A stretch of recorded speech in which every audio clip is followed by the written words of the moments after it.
उधर मध्य प्रदेश के मंडला में एक सरकारी स्कूल के टीचर पर शराब के नशे में स्कूल पहुंचने और बच्चों को पढ़ाने का आरोप लगा। महेश गोठरिया नाम के टीचर से जब इस बारे में सवाल पूछा गया तो वो ठीक से जवाब भी नहीं दे सके और बुरी तरह लड़खड़ाते दिखे। मामला अहमदपुर इलाके के ग्वारीटोला गांव के प्राथमिक विद्यालय का रहा। आरोप लगा कि वहां पढ़ाने वाले शिक्षक महेश गोठरिया नशे की हालत में स्कूल पहुंच गए।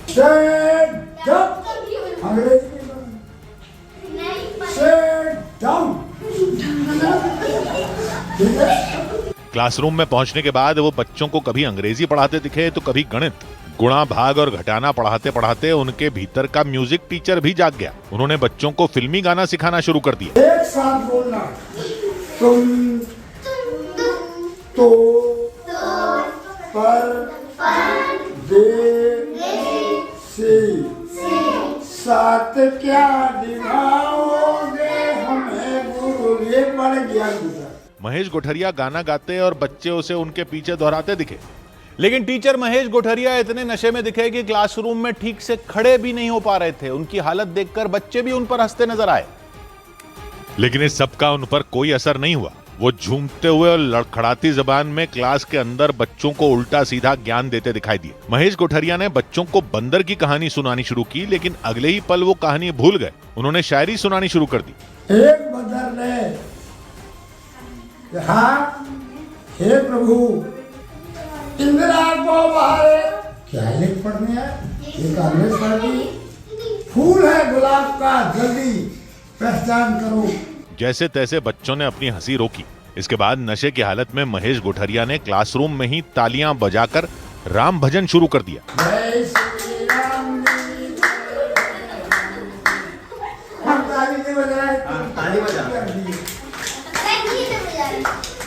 बीच बीच में वो ताली नहीं बजा रहे बच्चों को डांटते भी दिखाई दिए और करीब 1 घंटे तक बच्चों को इस हालत में पढ़ाने के बाद शिक्षक महेश गोठरिया क्लासरूम से बाहर निकले। नशे की हालत में स्कूल पहुंचने और बच्चों को पढ़ाने को लेकर जब उनसे सवाल किया गया तो उन्होंने अलग अलग तर्क देने शुरू कर दिए और रावण तक को पढ़ाने का दावा कर दिया।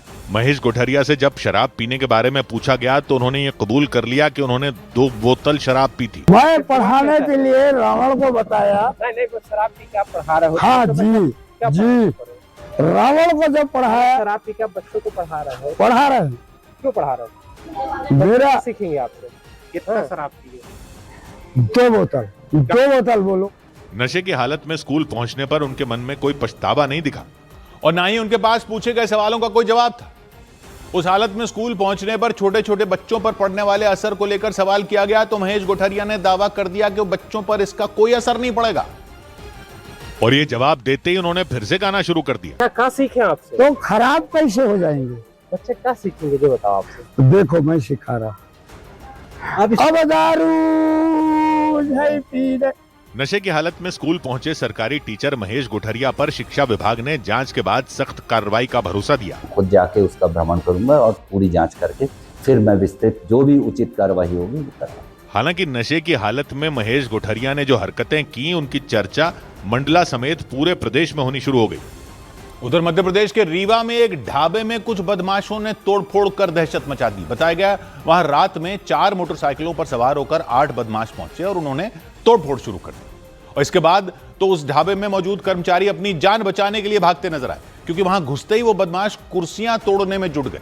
उनमें एक बदमाश ने एक एक करके कुर्सियों को उठाया और उन्हें पटकता दिखाई दिया। इसी बीच उसके साथी भी उस ढाबे के अंदर दाखिल हो गए। उन्होंने वहां टेबल और कुर्सियों पर डंडे बरसा दिए और उनके टुकड़े टुकड़े कर दिए। इतना ही नहीं, उन्होंने वहां रखे गए कई गमले तक तोड़ डाले। रीवा के समान थाना इलाके में तोड़फोड़ की यह घटना हुई। आरोप लगा इस दौरान उन्होंने फायरिंग भी की और उस ढाबे में हुई तोड़फोड़ और फायरिंग की घटना से वहां के कर्मचारी घबरा गए। उन कर्मचारियों के मुताबिक उस घटना से पहले वो लोग बड़े आराम से काम कर रहे थे, लेकिन अचानक उन बदमाशों ने उस ढाबे के अंदर धावा बोल दिया। बदमाशों ने पहले उस ढाबे के बाहर रखी कुर्सियों को तोड़ा, फिर ढाबे के अंदर घुस गए। आरोप लगा कि तोड़फोड़ के बाद उन्होंने हवा में गोलियां दागी और वहां से फरार हो गए। इस दौरान किसी तरह उन कर्मचारियों ने अपनी जान बचाई। कुर्सी तोड़ रहे थे वो, तो आवाज आई, हम गोली की आवाज भी सुनी। हाँ, गोली की आवाज भी सुनी है मैंने। रीवा के समान थाना इलाके में हुई इस घटना के बाद पुलिस ने केस दर्ज कर लिया और उन बदमाशों की तलाश में जुट गई, लेकिन पुलिस की शुरुआती जांच में वहां हुई तोड़फोड़ और फायरिंग की वजह का पता नहीं चल सका। उधर मध्य प्रदेश के सतना में खून की कालाबाजारी करने वाले 3 लोगों को एसडीएम ने रंगे हाथ पकड़ लिया। ये कालाबाजारी उसी जिला अस्पताल के पास की जा रही थी जिस अस्पताल में थैलेसीमिया पीड़ित 5 बच्चों को HIV पॉजिटिव वाला खून चढ़ा दिया गया था। और इसके बाद कुछ लोग उस अस्पताल के पास खून की कालाबाजारी करते हुए भी पकड़े गए। सतना के एसडीएम राहुल सिलाडिया ने उन्हें रंगे हाथ पकड़ा। इससे पहले उन्होंने एक वीडियो बनाया, उसमें वो कुछ नोट दिखाते नजर आए। 100 के 2 नोट हैं, 200 रुपए के ये 4 नोट हैं, कुल मिला के 800 के मेरे पास 4,500 रुपए हैं। 4,500 रुपए में हम लोग आज कार्रवाई करने वाले हैं। उन्होंने ये सारे नोट एक व्यक्ति को दिए और उन्हें एक मरीज का परिजन बनाकर उस अस्पताल के पास मौजूद एक दुकान पर भेज दिया और दावा किया गया कि थोड़ी देर में ही खून का कारोबार करने वाले आरोपी वहां पहुंच गए और 4,500 रुपए में 1 यूनिट खून देने की डील कर ली। इसके बाद वो आरोपी एसडीएम की तरफ से भेजे गए व्यक्ति के साथ डोनर का इंतजार करने लग गया, लेकिन तभी पुलिस वहां पहुंच गई और उसे रंगे हाथ पकड़ लिया। दावा किया गया कि उस आरोपी की जेब से वही नोट मिले जो एसडीएम ने अपने वीडियो में दिखाए थे। वीडियो पहले बना लिया था इसका, मैं वीडियो बताता हूँ। अरे पूरे नंबर मिलाइए सर। अरे वो तो है पर वीडियो आप लोगों के सामने दिखाओ। इसके बाद उस आरोपी के 2 और साथियों को भी पकड़ लिया गया। उनके गिरोह का पता लगाने के लिए पुलिस ने उनसे पूछताछ शुरू कर दी। इधर यूपी के सहारनपुर में पुलिस ने नकली नोट छापने के आरोप में एक लड़के को दबोच लिया। उत्तर प्रदेश के सहारनपुर में पुलिस ने घर में नकली नोट छापने के आरोप में एक लड़के को गिरफ्तार कर लिया। दावा किया गया कि उसके पास से 4,30,000 के नकली नोट मिले। उससे पूछताछ के बाद पुलिस ने आशंका जताई कि नकली नोट छापने का नेटवर्क पूरे देश में फैला हो सकता है। उत्तर प्रदेश के वाराणसी में रेलवे पुलिस ने चोरी और लूट के 2 आरोपियों को गिरफ्तार किया। पुलिस ने उनसे कैश, मोबाइल फोन और गहने जब्त करने का दावा किया। मध्य प्रदेश के जबलपुर में सीबीआई की टीम ने सेंट्रल जीएसटी विभाग के एक अधिकारी को रिश्वत लेने के आरोप में गिरफ्तार कर लिया। आरोप लगा कि उस अधिकारी ने होटल कारोबारियों से 4 लाख रुपए की रिश्वत ली।